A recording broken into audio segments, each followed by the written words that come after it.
Are you jealous of my ponytail? Am I a cute boy? So jealous. It's incredible. Let You're me slap it on. Let so me slap it against the mic. fashionable. Let me slap it against the mic for the people listening to the audio podcast. There we go. That's some. If your finger doesn't hit it, that's some decent ASMR. It's a soft little. People are gonna hate that. Dude, what's shaking? Happy weekend. Happy DPC day off. Happy we're almost at the end of this thing. Do you have a relaxful day? Are you chilling? I did. I mean, every single day of my day off is kind of the same. It's if I'm super motivated, I'll get up and do yoga. I'll have the breakfast that they leave out there. Then I'll start streaming. I'll play some Dota. I won't shower. Specifically, won't shower. I have to shower every day. I don't have any hair, so it's like not like my hair gets greasy.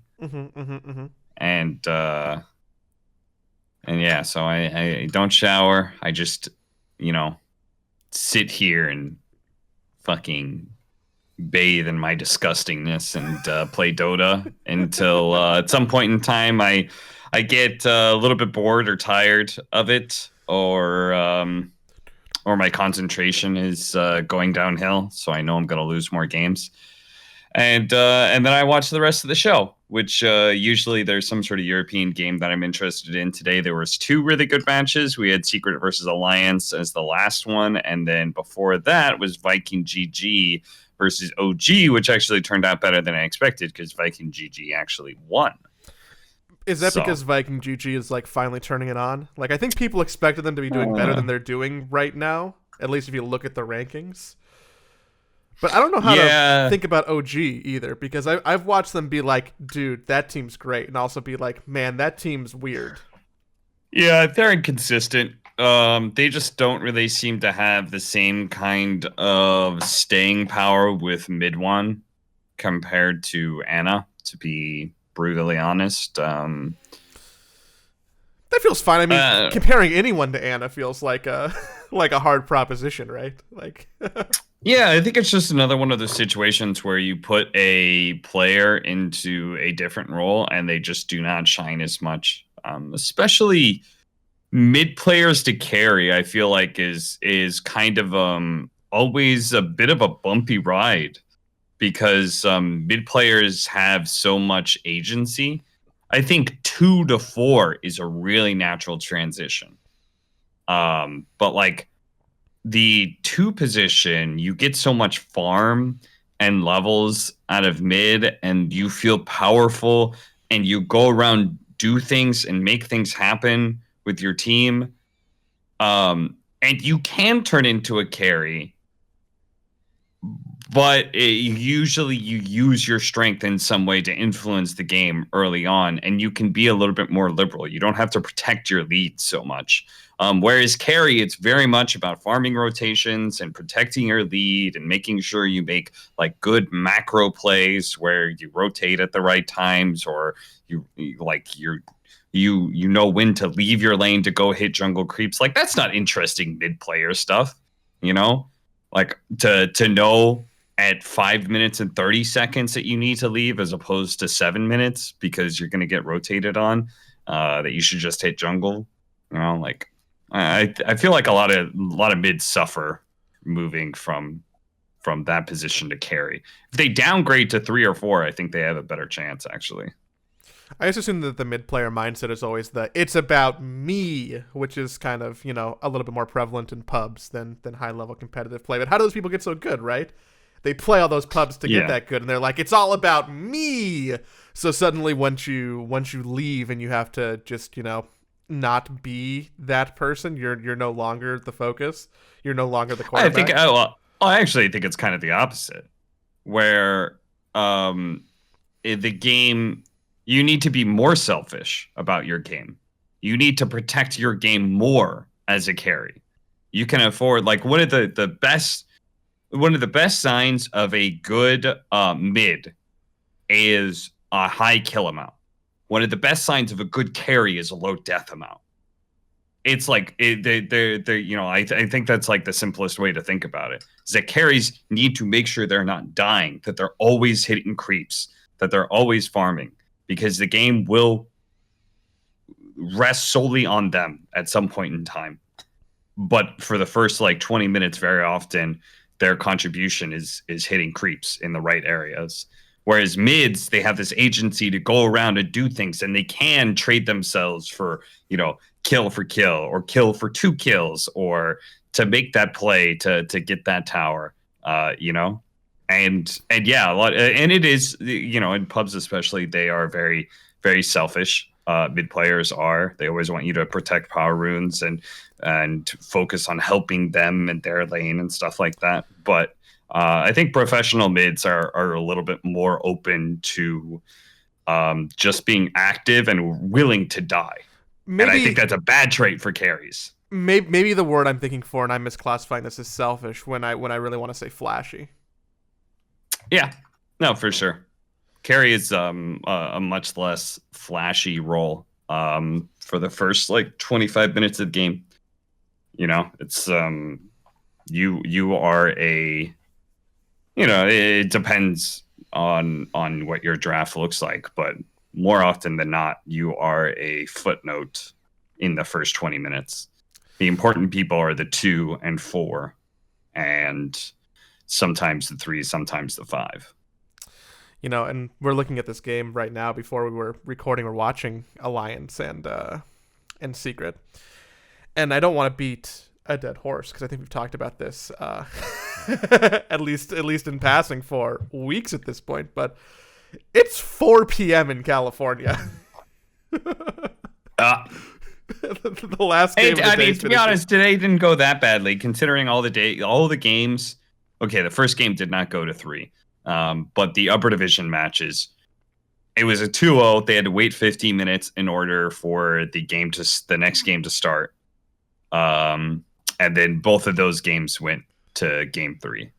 So 1 a.m. is not that bad for that. They're probably not going to get out of the studio until probably another 20 minutes, I would guess. So they probably won't get back. Nobody will probably be asleep until probably about 2 a.m.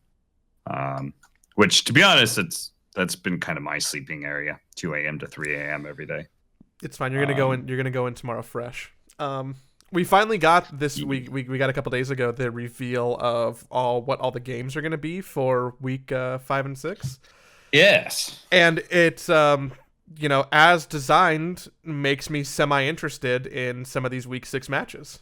And I think that I might tune into additional regions on week 6. Probably not NA, but almost everyone else has something interesting going on here. Yeah. I think that I'm really interested in Europe week 6 just because it looks like that is the region with the highest potential for tiebreakers, that in China. Yeah, plus the tiebreakers, they're more likely for there are more positions that are important in Europe, right? Europe and China have only 5th and 6th that do not matter. 7th, 8th are eliminated, and then top 4 go to the major in different respects. So like you know, it's only 5th and 6th that you don't really care about their positioning. So tiebreakers are super interesting for all of that stuff, especially if the tiebreaker overlaps into that 5th and 6th slot.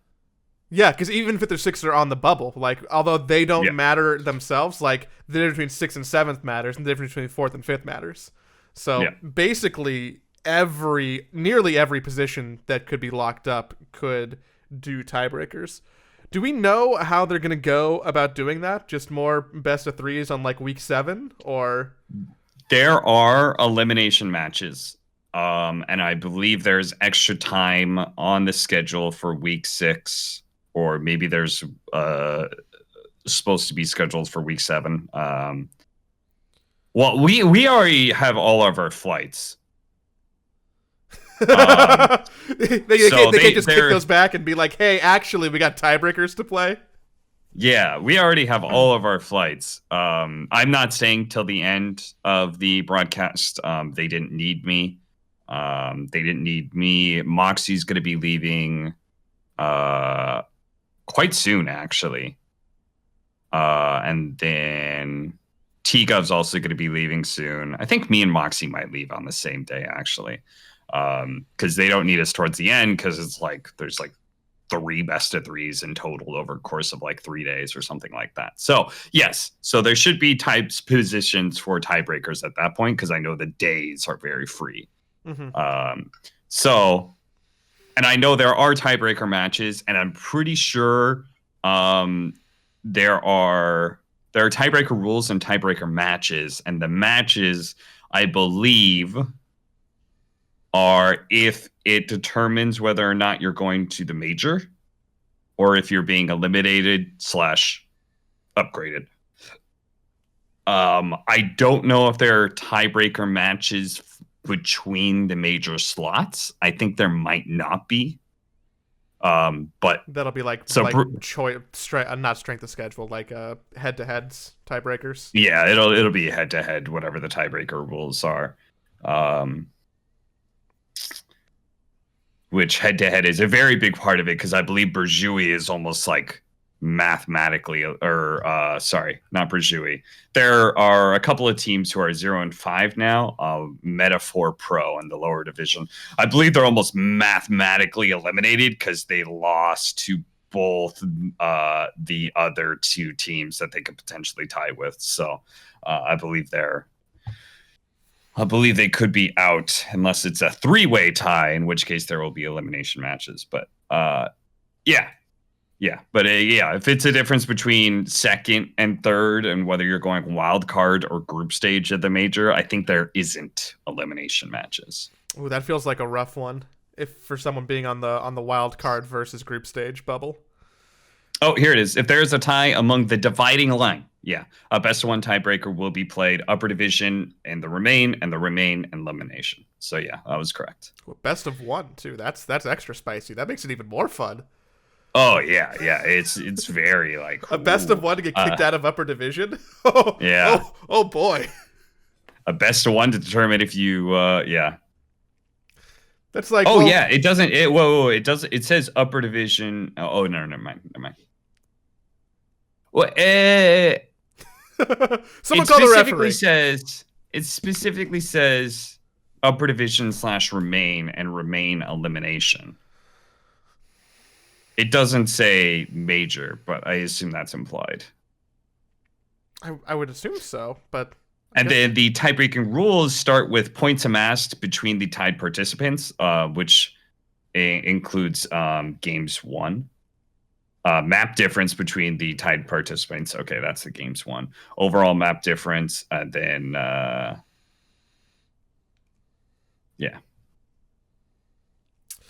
I'm interested. Yeah, I'm interested in the tiebreakers. I'm interested in some week 6 stuff. I'm interested in Europe and China mostly. I really seldom watch that much Chinese Dota aside from international events, but it really looks like there's like a solid playing field there, and some kind of like... you can't watch anymore in China. They're on holiday. That's true. Yeah, it is. They left us on a cliffhanger. The Lunar New Year. Is it 2 weeks? Yeah. Yeah, something like that. Yeah, that was. I did not get offered to go to PGL, though Kyle was in talks with them, and Kyle we're talking about casting together. So I was thinking about it, but that would have been part of the package, was having to stay there for 2 weeks, like only doing Southeast Asia, and then an additional 2 weeks of only doing China. And that was just like, ugh, fuck that. If they're not paying you per diem days or extra stuff, that feels not worth. That's just a full extra month tacked on to what you're doing right now. Yeah, not worth at all. So, yeah, major invites are going around. That's the spicy stuff going on right now. They're gonna figure out who's going where. We'll see one of those tweets from PGL that has a bunch of pictures on it and be like, "Ooh, wow." I think a very good chance I'm not on that list. Very good chance. Yeah. PGL likes to slow roll out their invites to events. So they start with, a small group of people, and then they slowly roll out additional invites. I think it's a negotiating tactic. I think it could be wrong. Maybe they just don't know who they want, but I think it's a negotiating tactic. It would be wild if they didn't know who they wanted. Like, surely they know who they want. So we all talk to each other, right? So I know everybody else who's gotten an invite. So it's interesting. At some point I might get contacted. But it's like the longer it is, the more likely I'm going to be declined just because of rate or something, I feel like that would be the tactic, right? You slow roll out the invites to make people sweat so you can potentially get them for cheaper. But obviously, I'm in a position where I'm working ESL and making a lot of money from that, so I don't have to take the major. Do we even know if they're gonna be making everyone go out 2 weeks early and quarantine hotel and do all I don't believe jazz? No. I don't believe they'll have to do that for Singapore. I believe the major is being worked with the Singaporean government, so I don't believe they're. I think everyone's just in a hard bubble. So, yeah, they're basically going to do what League of Legends and other tournament organizers have tried to do, which is a hard bubble. Yeah, when League went to China, they still had to quarantine for 2 weeks though, which was a big tension point for them. So I wonder what that'll end up being. Or I mean, I have no idea what Singapore's current COVID state or laws are. What PGL can actually pull with the government to alleviate that stuff. But a hard bubble does make sense. I'm sure it's probably testing, where they get tested right away after they get back, which kind of frees them up. Maybe Singapore has that rule. Again, I've only been to countries where I know you're allowed to, where you get a test and you don't have to quarantine. But like when I go back to America, I'm supposed to quarantine for 2 weeks. But that's also because I'm not going to take a test, because I don't need to do anything else. I don't need to go outside of my apartment. You're going to quarantine anyways. Yeah, like whatever. You're already just going to be in your apartment. Yeah. Man, I'm another piece of potential major news that I am eagerly awaiting is what's going on with all of these fan bundle packages that Valve has talked about now 5 weeks ago. I was thinking about that today. 5 weeks ago. Yeah. It's clearly not for the first group stage of the first major, because why are they going to release shit right now, especially for teams that are going to be dropping up and down, right? Like, what's the value in that? Are they just going to pop it off for teams who were at the major, and that's where we're going to see it start? That makes the most sense for me at this point, is like any team who's going to the major in any capacity can have one. But I know, like, if they are doing it that way, I know they haven't informed the teams of that, at least. Yeah. Because I know there are a lot of teams putting in content, and I know a lot of those teams are not going to the major or are unlikely to go to the major. So, they even had lower very unorganized, teams. Very poorly planned. Well, they even had lower division teams do it too, right? So, if they were to release one for every team in season 1, upper and lower division, every region. That's 16 teams per region, 80 teams.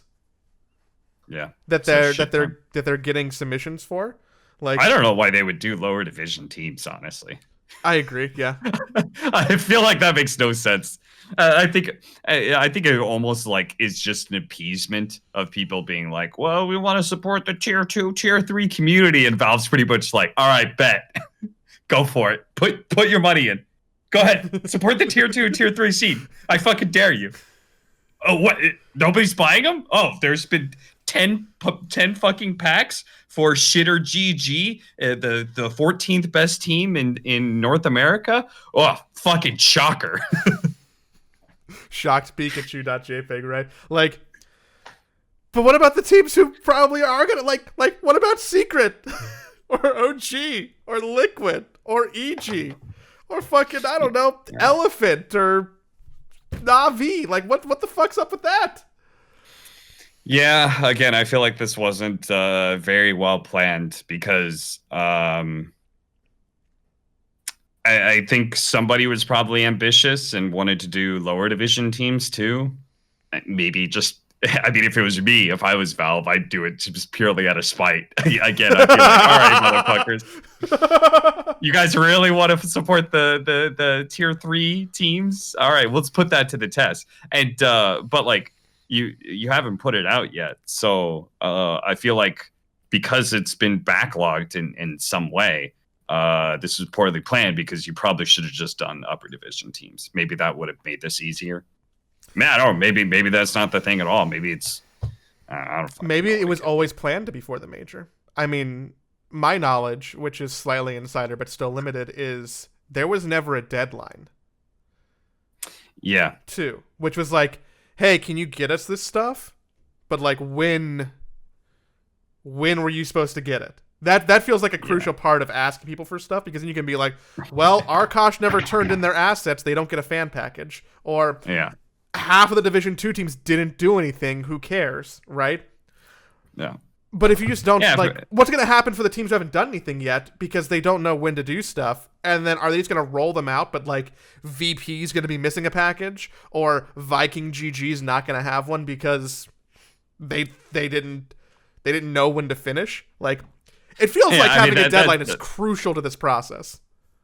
I totally agree. I mean, if that is the reason, because like maybe there are like certain upper division teams haven't given us a package yet, so they don't feel comfortable rolling it out, especially if it's everyone's like waiting on Secret.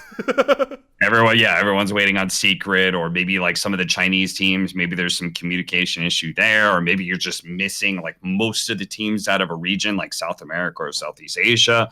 Like maybe it is something like that.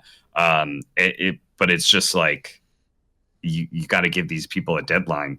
I don't know, man. It's been a long time since that was sort of like that ball was started. It was pushed down the hill. It's been a month, and I'm still waiting for it to drop. I think it's been a month. I want to support my favorite teams. Yeah, who's that? Name a North American team that isn't Quincy Crew or EG. 5-man Midas. You're gonna choose the 0-5 team that's gonna get eliminated to lower division? Well, yeah, because I want to. You know what? We're supposed to support Tier 2 Dota and Tier 3 Dota. So I feel like while everyone else is going to be giving money to OG and Secret and VP and LGD, I'll be here doing what the community wants, being the righteous person, being like, here you go, little buddy. Here you go, 5-man Midas. Have 3 of my dollars. Oh, you know what, Joey? Guess what? What? You just delayed that fan pack another week. Somebody from Valve is going to hear that, and they're going to look at it, and they're going to be like, oh, there's nobody from 5-man Midas put in anything at all. Because most of these players are not in an organization, so therefore they don't have the infrastructure to push forward this sort of thing. And Dota players are notoriously terrible at caring about anything that's not them playing Dota. So I guarantee you there's got to be at least a few teams, if not a majority of unsigned teams that just didn't put anything in. They probably are like, do you guys want to do this? Like, has anybody got any ideas? And probably maybe there was like a couple ideas, but nobody actually put the effort to like actually record something or get something commissioned, and it just kind of like, eh.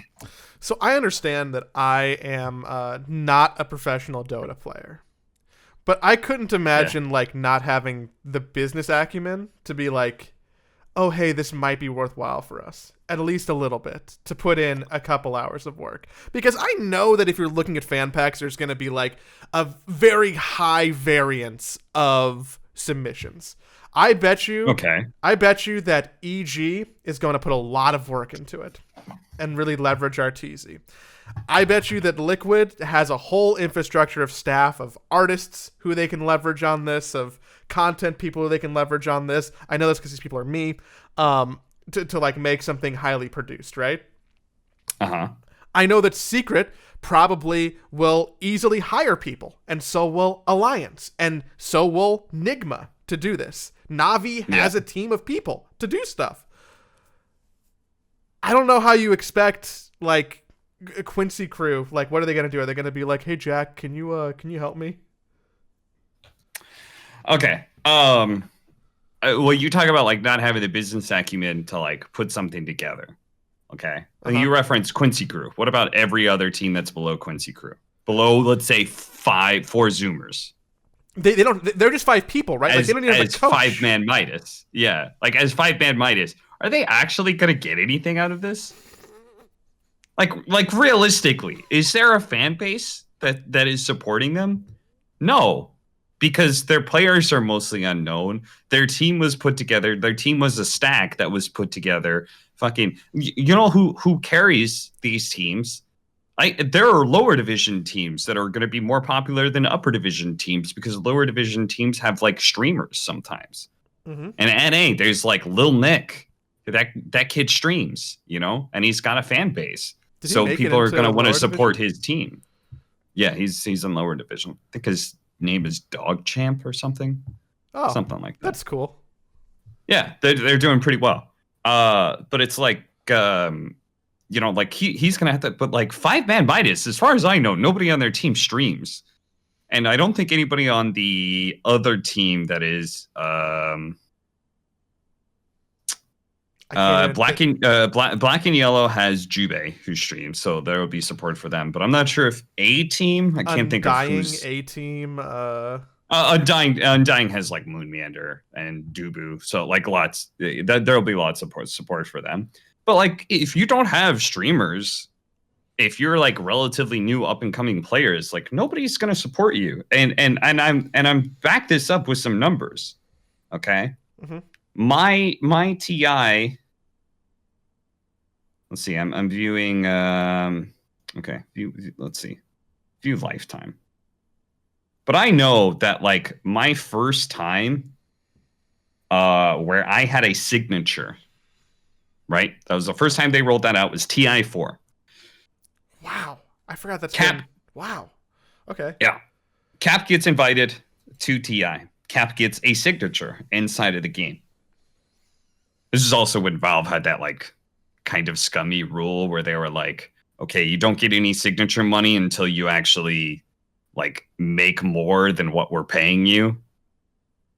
That was a really fucked up rule. Yeah, like hey, I literally can I have my $10, please? Thank you. Yeah, I literally I made 1,300 off of the Trove Carafe, and I made 700 off of the Lockless Luck Vase for autographs. So that's like that's a bonus. That's a nice little TI bonus. Yeah, $2,000. $2,000. So I made an additional $2,000, added another like $50-$80 for like the next month or somebody. In 2014 was the first year it came out, so it was a big hit. 2017, I made $944 plus $32 minus $1. Somehow I lost $1. So someone charged back there. Yeah, the fucking chart goes. The chart goes. It released 944. Then it has a second line, and then it has a third line, and I'm just like, well, that's got to be like hardly anybody. -1? Excuse me. Hey Cap, you owe us $1, please. What the fuck? Can we get an invoice here for Valve? Thank you. Yeah, how the fuck did that happen? Man, it happened in 2018 too. -$2. Uh-oh. So it went down anyway, for year 2. Yeah, it actually went down in 2017, it looks like. Because I do remember it was less popular. Like the autographs were like a really big hit on the initial. But then like the follow-up, it's like, am I going to buy your autograph again? Like, I have your autograph. Like, why am I going to buy it again? You know? Also, there was probably more, I think, the second year. Like, wasn't there just substantially more in the store? So people might have had more choice. Yeah, for sure. That would be another factor as well. It gets better from there. I made about 1,400 in 2018, and I made about 1,400 in 2019. Okay. So, but like the weakest year I had made less than $1,000, right? And I'm a personality, all right? People have to You're on the show. You cast. Yeah. You're on stage there, right? You stream. You listen to this fucking game. You have to listen to me if you want commentary. I'm the only English person there talking about this game. Like, you have to listen to me, right? So you are going to be exposed and know who I am, right? These players, like, you don't know what they look like. You don't know what they sound like. You don't know what their personality is. Like, for some of these guys, you have no idea who the fuck they are, right? So, like, if I can only make $1,000 as a professional commentator in 2017, you know, what is a team going to make? Split, you know, 5 ways, like for a group of people that don't have any, like, it's just not worth it. So I if I was them, I wouldn't do anything either. I'd be like, I would do it for my own personal satisfaction. I'd be like, I just go up into a microphone and just be like, and then I'm going to put that in because I want to be able to use that voice line. You know? But like, I'm not expecting anybody to buy it. And so, yeah, if I was them, if I was a Dota player who only cared about playing Dota and nothing else, and yeah, I don't think there's any a whole lot of incentive for them.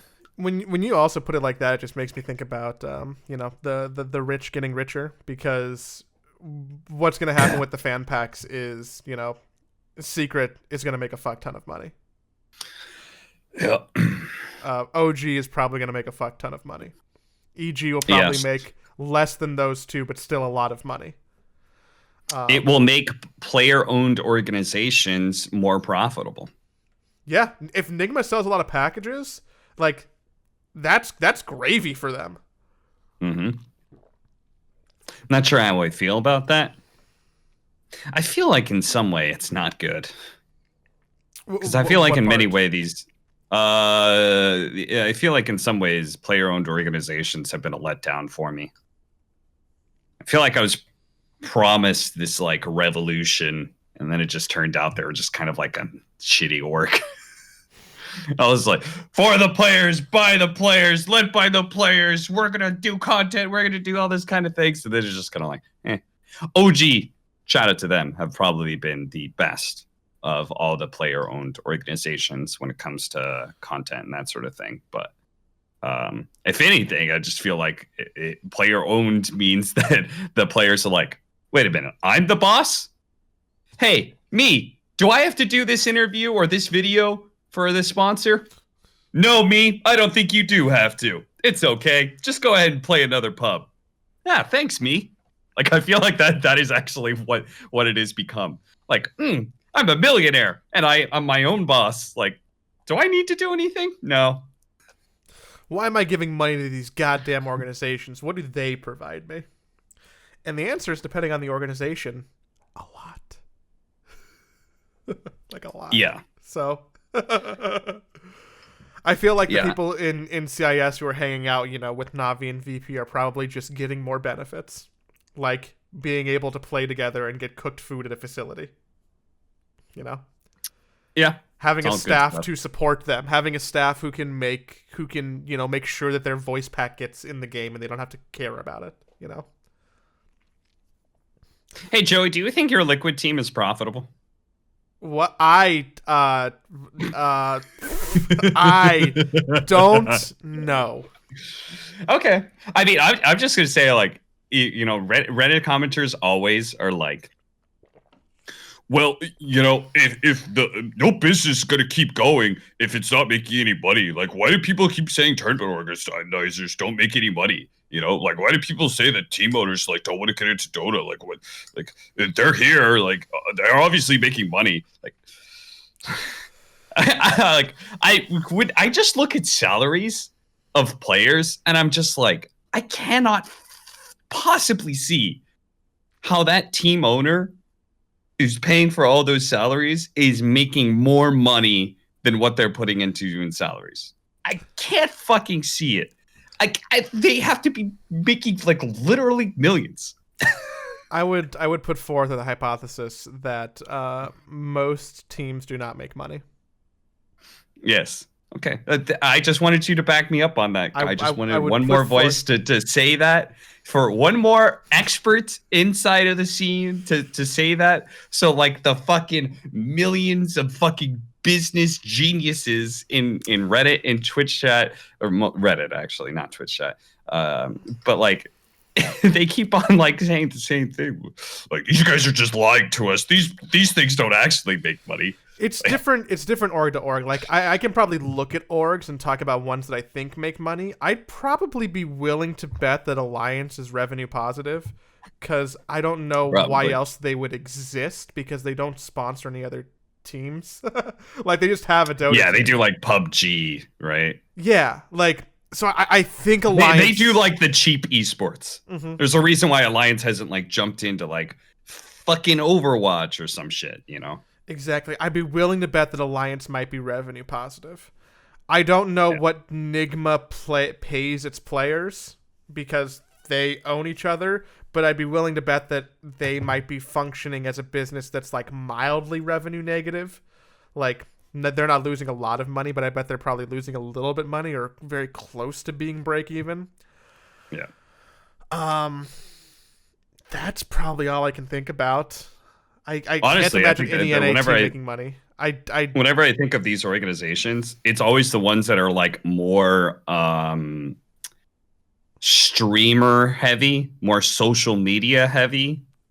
Like I don't know, the all the NA ones like coming over from COD, like FaZe, or like the ones that are trying to build like a brand or focus more on the streaming aspect. I feel like those are more likely to be successful than the pure esports, you know, like we host players and teams and we buy spots into Call of Duty League and Overwatch League for millions of dollars, and, you know.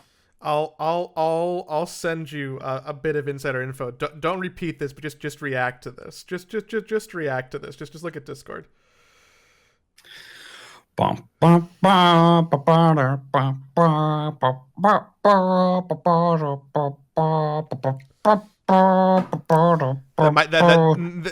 doggy. That doesn't surprise me. That might be counter to your point about big teams, or about those type of organizations. Your FaZe 100 Thieves optic that, you know, may not be awesome. But yeah. So, who's making money? That's a good question. Just waiting for this whole esports thing to finally blow up, like people are all betting on. When are we finally going to get the World Esports League, sponsored by TNT and BBC? See, now, Bill Gates. That's I still am very bullish on that. I am consistently very bullish on that. That like, we're gonna be 50 or 60, dude, and it's gonna be so fucking prevalent, and people are gonna know about Cloud9 and 100 Thieves and Liquid and Evil Geniuses, like they're the Lakers and the Yankees.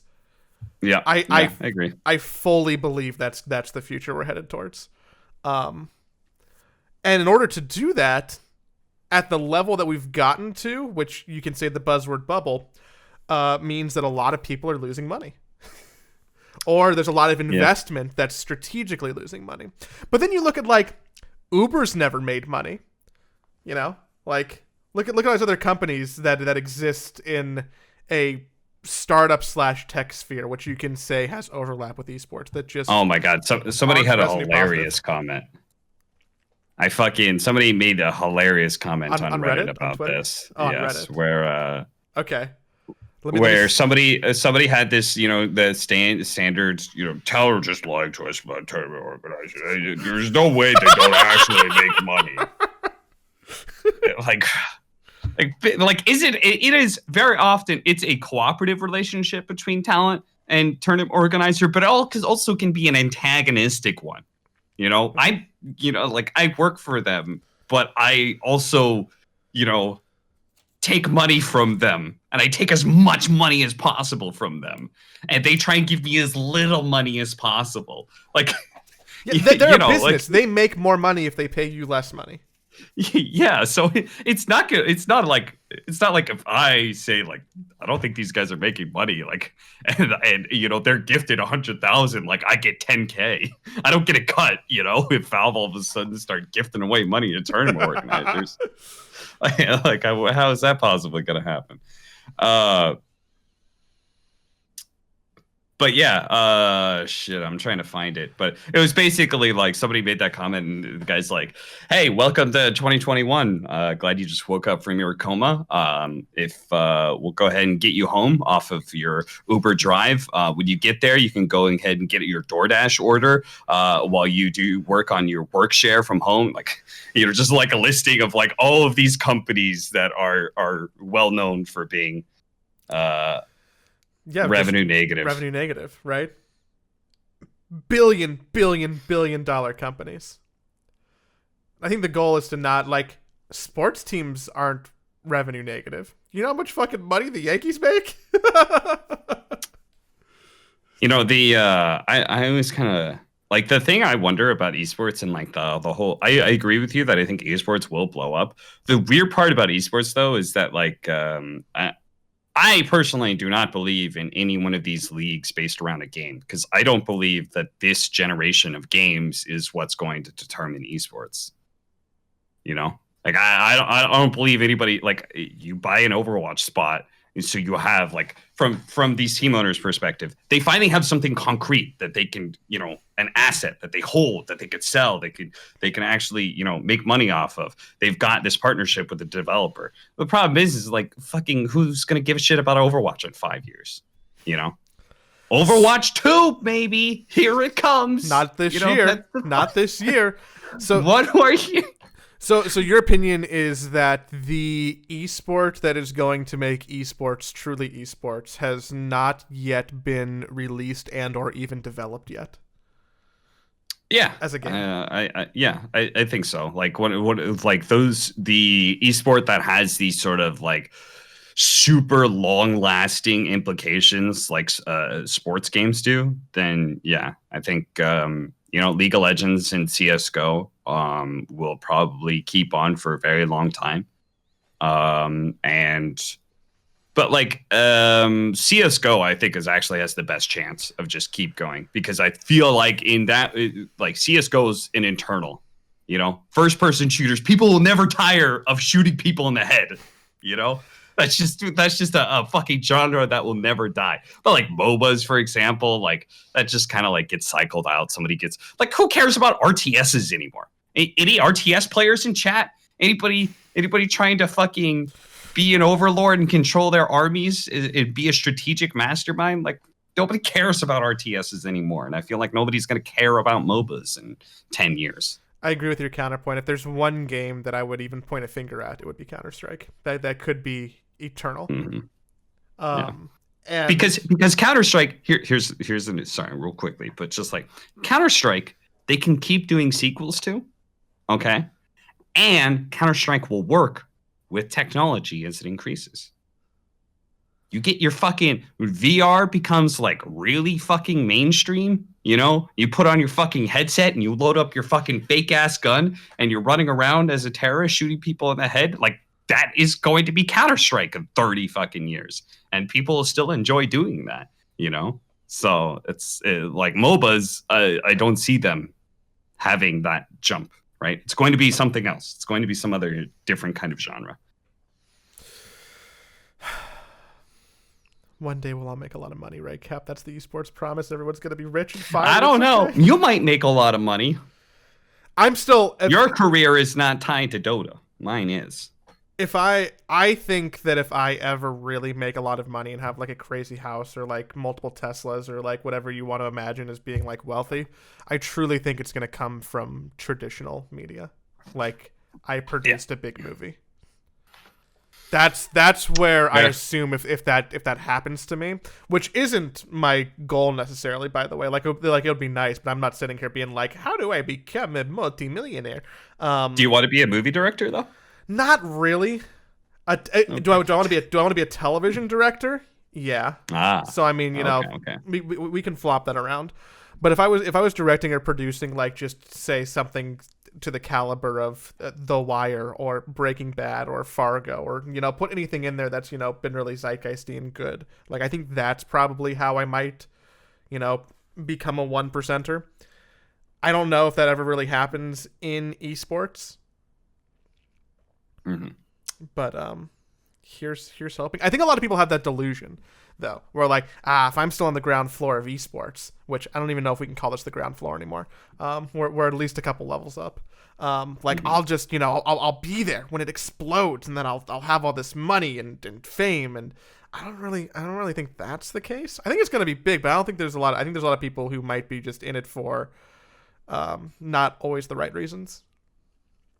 Yeah, for sure. I think like if I similar situation, I'm ever going to have that kind of success, it's going to be because I transitioned into a normal hosting role, which Yeah, let or me you're just give voice acting on like a fucking Fox cartoon. yeah. I guess the voice acting blowing up. That's funny that it didn't even occur to me that the voice acting would be the thing that would blow up. Like that is where I live in my head, that I like just naturally think it's not going to succeed. Nah, man. What? But like hosting, like, let me just say, fucking toot my own horn here. I'm a damn good host. I've been hosting some of Dream League, and I was like, I was flexing some of my hosting muscles, and I was like, damn. I realized, I'm not perfect, not whatsoever. Some rocky fucking situations, and sometimes my brain just isn't fucking ready to go. But like, considering the fact that I don't host at all, I'm a damn good host. It's just it just sucks that it's not my passion. Yeah, it's like something that you're good at, or you've built a muscle for, or that you like kind of fit into well. I'm sure because you just have like a base level of charisma, which I think really helps with that, and a base level of confidence. Just be like, gotta say words now, which I think is like super core to hosting, right? But you're right. Like, you want to cast. Yeah, I was listening to Dan's podcast because he had Franky on. And Franky actually gave a slight shout out to me hosting. But she was totally right in her analysis. She was talking about getting into Dota. Red Ice gone, obviously. Rich is busy doing his OTK stuff, so there's room for hosts in Dota. And she was like, I could be a secondary host to Sheever, because she was talking about, like, she doesn't want to take somebody else's spot, right? She likes going where there is an open spot for her to move in, and not just like compete and knock somebody else down. And she's totally right. And she said that, like, Cap's doing a good job hosting, but like, I don't think he would be interested in hosting TI over casting TI. Yeah. Valve was like, oh, yo, you can be the prestigious host of the international, or you can be the play-by-play caster that isn't Owen. And I'd be like, get me underneath Owen right now. Fucking let's go.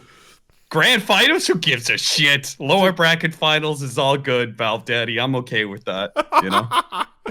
Man, we've actually been working with Franky. I'll just send this over to you. We're using her for a Riot project, for LOL Global, where she's doing like a week in review type show, and she's awesome. She's awesome. Big Franky fan. I really am enjoying seeing her stock go up and watching her be able to. I think that she both breaks the barrier of, hey, there's less women in the scene, but also being able to eloquently go through multiple games, because she still feels like an expert when she's talking about League just as much as she would when she's talking about CounterStrike. And I know that if she put in the work, she can also do that for Dota or what have you. So yeah, she's I wouldn't say natural, because I don't know what her experience is, but she is very it feels like she's a natural when it comes to hosting, especially stage hosting. Yeah. She always just seems so effortless in being able to kind of run with the chaos, which is something that I much prefer desk hosting to stage hosting. stage hosting, like going out in the crowd and stuff. There's too many variables. There's too many things that could happen that I don't have control of, and I'm not a control freak by any means, but I still would like to operate within the element of what I know. I agree. Like, I really don't do either of this, but just the idea and like, directing people who do this stuff. When you're at a desk, you have like a rough script. You have like maybe a director in your ear. You got people that you're consistently working with. You can just go there. Your whole world is that little set that's on the floor, right? When you're out like Slacks or Casey in the crowd doing something at TI, you don't know if the person you're talking to is gonna like, pull down their pants and take a shit on you. Like, that could happen.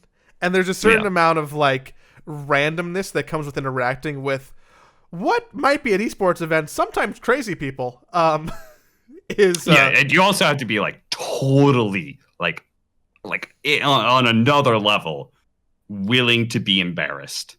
Yeah.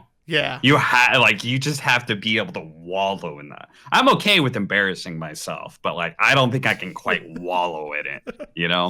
I would still feel insecure about it while it's happening. I'm okay with that. I'll come to terms with it, no problem. But like in the moment, I'm not going to be that quick-witted, person. I like to be able to take a little bit more time to craft things, and that's what desk hosting certainly does. Amen. I'm gonna wrap this bad boy up. There's a story that I didn't quite get to that I'll tease for next time. In that okay. I was I've had quite a week with my cryptocurrency account. Oh. And I don't. Really? I know. Do you hold some Bitcoin? I know that this isn't a Zyori podcast, so I don't want to roll some eyes if people say cryptocurrency, but I have some stories for next week that are hopefully resolved by then, so I can give like a full beginning, middle, end. Because right now we're still in the middle end part, and dude, it's been a week. Are you struggling to get a hold of your crypto, Joey? No, I'm not. Okay. Oh, okay.